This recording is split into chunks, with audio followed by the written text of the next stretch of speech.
বিসমিল্লাহির রহমানির রহিম। আমি অধ্যাপক ডক্টর শাহাবুদ্দিন খান সুদীর্ঘ 4 দশকের ঊর্ধ্বে সংযুক্ত আরব আমিরাতে আল হেলাল মেডিকেল সেন্টার আজমানে এবং ঢাকাস্থ আল হেলাল স্পেশালাইজড হসপিটাল এবং আল হেলাল হার্ট হসপিটাল মিরপুর 10 নম্বরে একজন মেডিসিন এবং ইন্টারভেনশন কার্ডিওলজিস্ট বা হৃদরোগ বিশেষজ্ঞ হিসাবে কর্মরত আছি। আমার এই দীর্ঘ পরিক্রমায় প্রতিনিয়ত রোগীদের কাছ থেকে, বিশেষ করে মধ্যবয়স্ক এবং ইয়াংদের কাছ থেকে শুনতে হয়, স্যার কি কি লক্ষণ দেখলে বুঝবো যে আমার হার্টের কোনো রোগ আছে বা আমার হার্টের কোনো ব্লক ডেভেলপ করেছে। এটা সবারই জানা অত্যন্ত জরুরি। এই জন্যে যে ধরেন আপনার ঘরে আগুন লেগেছে, একটা ঘরে আগুন লাগতে গেলে হয় কেউ দুশ্মনী করে দিয়েছে, অথবা অসাবধানতাবশত কেউ ম্যাচের কাঠি ফেলেছে, অথবা বৈদ্যুতিক শর্ট সার্কিট হয়েছে, অথবা আমরা যেটাকে বলি আল্লাহর গজব ঠাডা পড়া অর্থাৎ থান্ডার। এছাড়া তো ঘরে আগুন লাগার কোনো যুক্তিসঙ্গত কারণ নাই।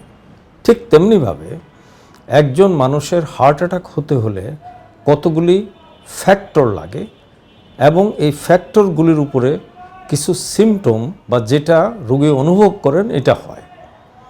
এখন কথা হলো এই ফ্যাক্টরগুলি কি কি।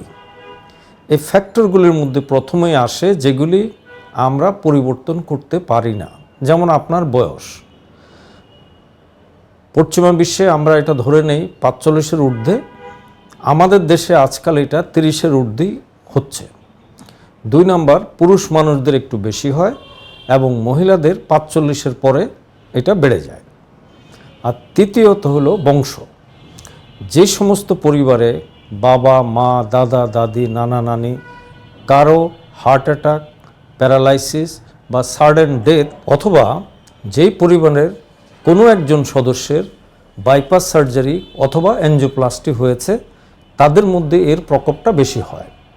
আর যেগুলি পরিবর্তনশীল সেগুলি হলো উচ্চ রক্তচাপ, ডায়াবেটিস, রক্তে চর্বি বা কোলেস্টেরলের আধিক্য, যারা ধূমপান করেন বা তামাক জাতীয় দ্রব্যাদি ব্যবহার করেন, যাদের রক্তে হোমোসিস্টিন বেশি থাকে, ইউরিক অ্যাসিড বেশি থাকে, এলপিএ বেশি থাকে এবং রক্তে আয়রনের পরিমাণ বেশি থাকে। এছাড়াও ওবেসিটি বা যাদের শরীরের ওজন খুব বেশি, তাদের মধ্যেই এই হার্ট অ্যাটাকের প্রবণতাটা বেশি থাকে।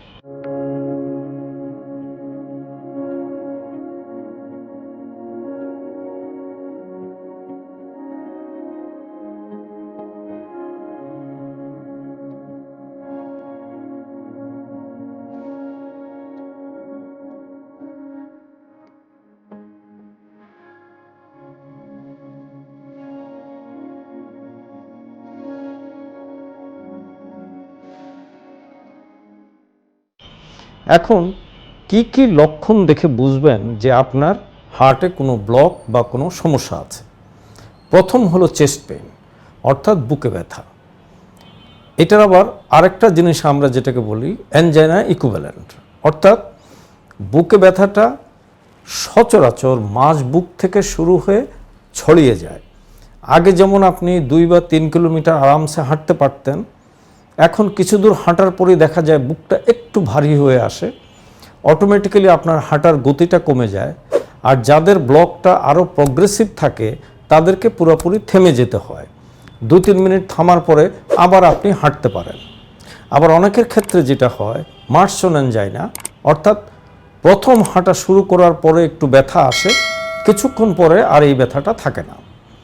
দ্বিতীয় হলো এই বুক ব্যথার সাথে সাথে শ্বাসকষ্ট হওয়া। আগে যেমন আপনি 6তলা বাসায় তরতর করে উঠে যেতেন, এখন আপনি 2তলা বা 3তলাতে ওঠার পরে আপনার স্পিডটা কম করে দিতে হয় অথবা আপনাকে থেমে যেতে হয়। তৃতীয়, বুকে ধড়ফড় করা। সচরাচর জন্মের থেকে মৃত্যু পর্যন্ত আমাদের হার্ট রেট 60 থেকে 100-এর মধ্যেই থাকে।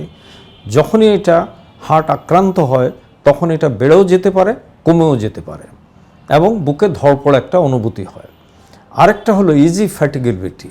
আগে যেমন আপনি সকালবেলা উঠে বাজারে গেলেন, বাজারের ব্যাগটা নিয়ে আসতেন, আপনার খুব দুর্বল লাগে, তবে এখানে কিছু কথা আছে যেটা জানা অত্যন্ত জরুরি।